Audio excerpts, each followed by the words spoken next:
Good evening, friend. Myself, Dr. Rakesh Bagri, currently working as a senior resident in Kalavati Saran Children Hospital and Lady Hardinge Medical College, and also current president of FIMA organization. दोस्तों, सबसे पहले मैं दिल्ली सरकार को धन्यवाद देना चाहूँगा कि जो उन्होंने एक आज नोटिस निकाला है कि जो कोरोना सहायता जो मुआवजा राशि है कोरोना सहित परिवार को वो तुरंत 24 घंटे के अंदर प्रोसेस करके पीड़ित परिवार को पहुँचाई जाए। ये बहुत अच्छी पहल है इस लड़ाई में। लेकिन दोस्तों, इसी के साथ मैं कुछ बिंदु है उन पे हाईलाइट करना चाहूँगा कि अभी भी कुछ हमारे हेल्थ वर्कर्स है, कुछ रेजिडेंट डॉक्टर्स हैं जो कॉन्ट्रैक्चुअल बेसिस पे हैं, वो किसी भी सेंट्रल गवर्नमेंट हेल्थ स्कीम में या स्टेट गवर्नमेंट हेल्थ स्कीम में नहीं आते हैं।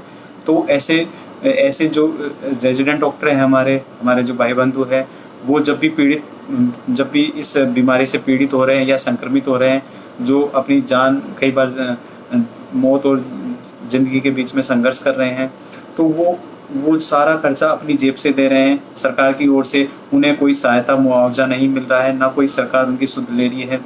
अभी पिछले कई दिनों में हमारी ऑर्गेनाइजेशन ने, फाइमा ने और बाकी ऑर्गेनाइजेशन IMA ने, DMA ने काफ़ी हमने कैंपेन चला के उनके लिए पर्सनली कैंपेन चला के लोगों में अवेयरनेस की है। फंड रेज हम खुद पर्सनली फंड रेज कर रहे हैं उन पर, हम हमारे भाई बंधुओं के लिए। तो एक ये गंभीर विषय है और कभी काफ़ी दुख की बात है कि आप जो व्यक्ति आपके जान में जोखिम डाल के आपके देश की सहायता कर रहा है, उसको जब ज़रूरत पड़ रही है तो हम उसकी सुध नहीं ले रहे हैं और हम उसको कोई भी सहायता प्रोवाइड नहीं कर रहे हैं। तो ये काफ़ी दुख की और सोचने वाली बात है। आप एक बार शहीद होने के बाद उस सहायता राशि का कोई अर्थ नहीं रह जाता। हालाँकि उस परिवार को थोड़ा सा उसको फ़ायदा मिलेगा, लेकिन एक आदमी के चले जाने के बाद उस सहायता राशि का कोई अर्थ नहीं रह जाता। अगर आप उस सहायता राशि का कुछ भी हिस्सा उसको इलाज कराने में, उसका जहाँ पे उसका बेहतरीन इलाज हो सके, मैं ये नहीं कहूँगा सरकारी में नहीं होता, लेकिन कई बार सरकारी में बेड की या कुछ और रिसोर्सेज की कमी के कारण उसका बेस्ट मैनेजमेंट नहीं हो पाता।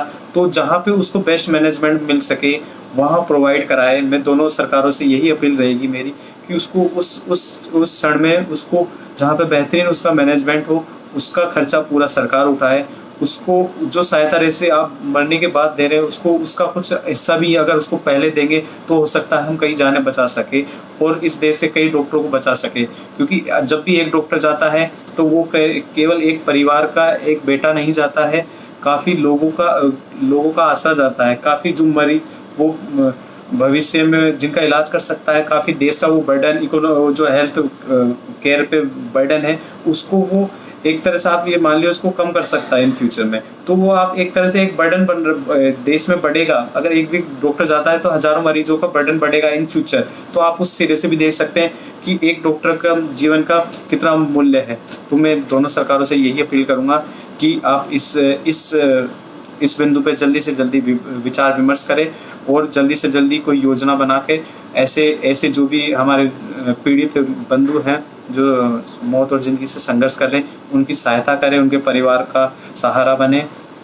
अभी हमने पिछले 2-3 दिनों में हमने हमारे ऑर्गेनाइजेशन की तरफ से काफ़ी ट्विटर पे कैंपेन चलाए हैं। अभी भी एक जो लेटेस्ट हमने जो चला रखा है डॉक्टर अमित गुप्ता का है, वो एक प्राइवेट अस्पताल में भर्ती है। उनकी वाइफ और वो खुद दोनों पीड़ित है और वो खुद अपने लिए कैंपेन चला रहे हैं, फंड रेजिंग कैंपेन चला रहे हैं। तो ये आप सोच सकते हैं कितने शर्म की बात है हमारी सरकार के लिए और हम सब देशवासियों के लिए कि एक कोरोना योद्धा जो अपनी जान पे खेल के दूसरों के लिए लड़ाई कर रहा है, वो खुद अपने जीने के लिए खुद उसको अपने पैसे इकट्ठे करने पड़ रहे हैं। तो ये काफ़ी सोचने वाली बात है।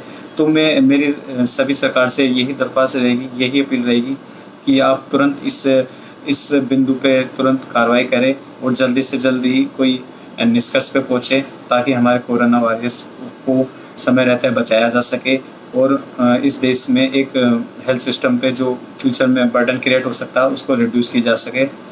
तो मैं आप लोगों से यही अपील करूँगा कि आप इस विचार विमर्श करें इस बिंदु पे और तुरंत कोई महत्वपूर्ण निष्कर्ष पे पहुँचे। धन्यवाद।